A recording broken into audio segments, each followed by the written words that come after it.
You must know inside in the deepest part of your being that you matter. Not just that you matter, but also why. So for me, the foundational base of empowerment, of entrepreneurship, of any kind of engagement, the foundational base of my success, of my well-being, my wholeness, my everything is knowing who I am and where I come from. In my living room right now is a painting that I've owned now for 30 years. You can Google it. It's called To the Highest Bidder. And it's at the center of my house.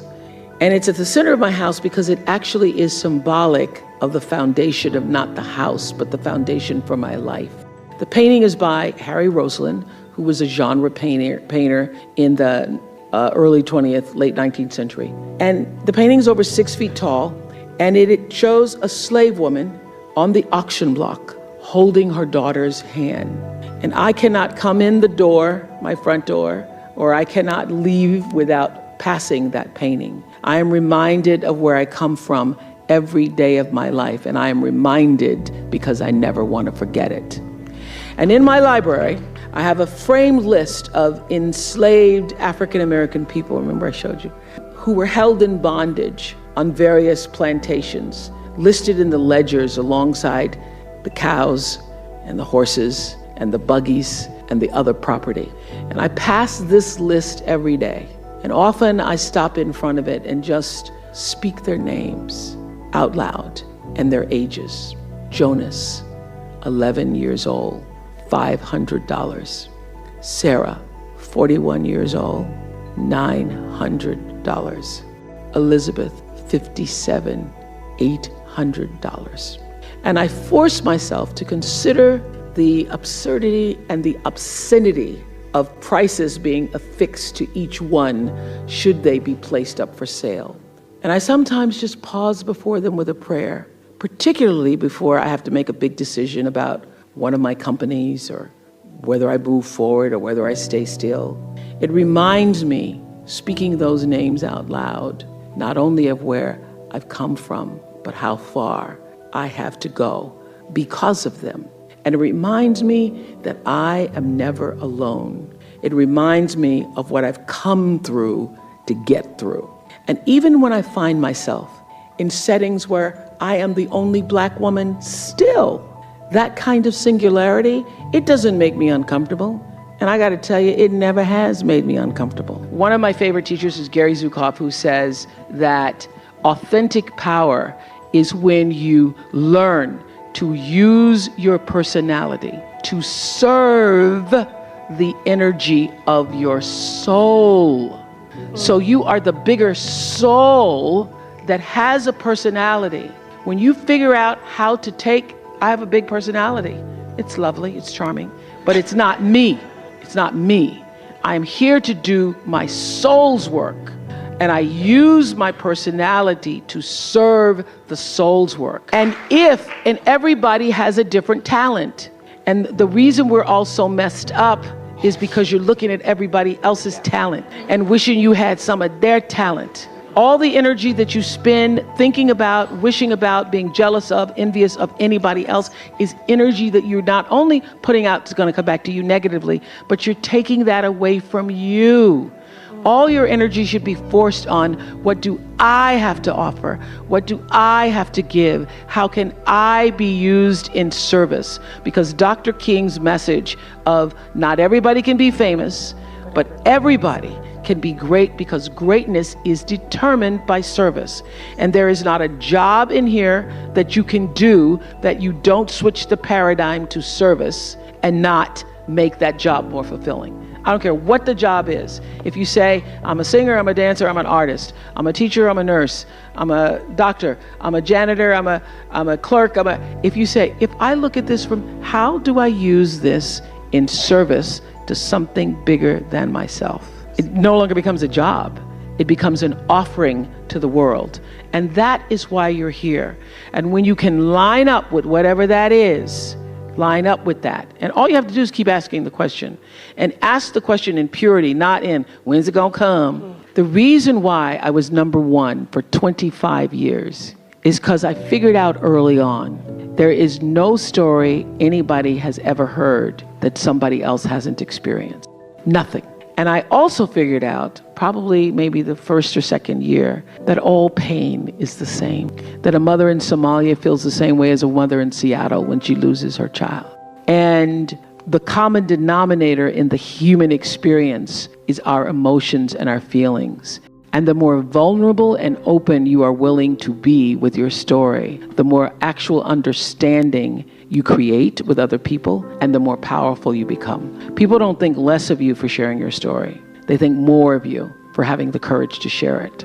Well, what took me from maybe to a certainty was actually a show I did with the Ku Klux Klan. And that's why everything, this is what I wanted to, if I leave you with nothing else, just know this for sure. There is not one thing that has ever happened to you, not one experience, not one encounter, not one crisis, not one joyful thing that hasn't happened just to make you better and help you rise. Every single thing you're calling in, whether you know it or not, when you figure out that you are calling it in, when you actually start meditating or praying or doing or having a spiritual practice, which is the number one thing you need if you want to be successful in the world.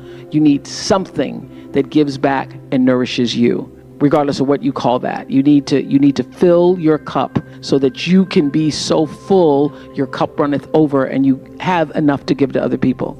If you don't fill your cup, you end up dried up. You end up tired, exhausted, and don't have enough to give to other people. You end up resentful every time somebody asks you because your cup is empty and now they want some of yours. So your number one job is to fill your cup and make yourself whole. That's your job. So it went from calling to, I was happy to just to be on TV. I've been on TV since I was 19. I met my best friend, Gail, in Baltimore. I knew that wasn't my calling, being a television reporter. I hated it. She loves it. And I knew she loves it. I hated it. I always felt out of alignment with myself. But my father was like, girl, don't give up that job. You making $25,000 a year and you 25? Don't give up that job. So I had those voices, but every day I wouldn't say agony. I was trying to find, how can I be myself, be real on the air? And I always felt like I was pretending and that I was out of alignment. And then when they got ready to fire me, they were going to fire me, but they didn't want to release me from the contract. So they thought, well, let's just pay her out and we can get her to do this talk show thing. So they literally put me on the talk show to get me out of the way. And the very first day, I sat on there interviewing the Carvel ice cream man about his multiple flavors, and Benny from All My Children. Remember, Benny used to be on All My Children. Those were my two first guests. And doing Dialing for Dollars in between. I knew that I had come home to myself. I could not predict that it would turn into what it has, but I knew that I could finally breathe, and I was no longer pretending to restrict my feelings, because I'd go out on stories and I would empathize with people. I'd feel bad for them, and that would show up in the work. And then I would, get a little slip from my boss because I had a, really aggressive, bad boss. So I started to feel then, this is the job that I want, but I didn't know about calling. Holding on to what you really intended. What is the larger vision for what you're trying to do? It's what Stephen Covey has often called beginning with the end in mind. Holding the end in mind is what has gotten me through every crisis, either business or philanthropically. For years on my show, people would stop me in the street and they would say, oh, you changed my life, you changed my life. And when you hear that a lot, starts to, you're like, oh really, I changed your life. So I started turning it around to people to say, all right, tell me how I did that. And then for the first few times, people were thrown, like, tell me how I did that. But to know that you've been able to do something that changed, as I said, my favorite word for the girls, and they love it, is the trajectory. Your life is going this way, and somebody comes along and makes an offering that can hit the core nerve, central nerve of your being, your existence, and changes the way you see yourself in the world. That's what I'm looking for. Wherever you are in your life, whatever space you hold, whatever your status is, you have the power to give back from where you are and to use your life, because that's what all of our lives are for, to use your life as a force for something that is bigger than yourself. And that the law of nature that says what you put out comes back, that when you do that, and it comes from the center of yourself, not just from writing a check, or I'm going to do this because it looks good, or I'm going to show up in church, or I'm going to tithe, or whatever, but you do that from the center of yourself, that is what true humanity is all about. So I wanted to, you know, for me, anytime I get anything, and that's just the nature of myself. I do something called Super Soul Sunday, and I was interviewing Carolyn Mace, who wrote a book called Anatomy of Spirit. And what's really exciting for me is that we were able to broadcast that not just on the cable platform, but to also blast it around the world. So we simulcast it around the world. So all around the world, people are tweeting in, thousands of people at the same time. And she said something that really hit a nerve. I knew it would hit a nerve with everybody because it hit a nerve with me. She was talking about how most people lead their lives following a course that is not their own. And that unless you can find the course that is truly your own, you will remain off course. And she was talking about how so many women betray themselves, and that when you betray yourself in relationships, regardless of what those relationships are, that you are no different than the person who hurt you. Now, that's just a simple little sentence. When you betray yourself, you're no different than the person who hurt you.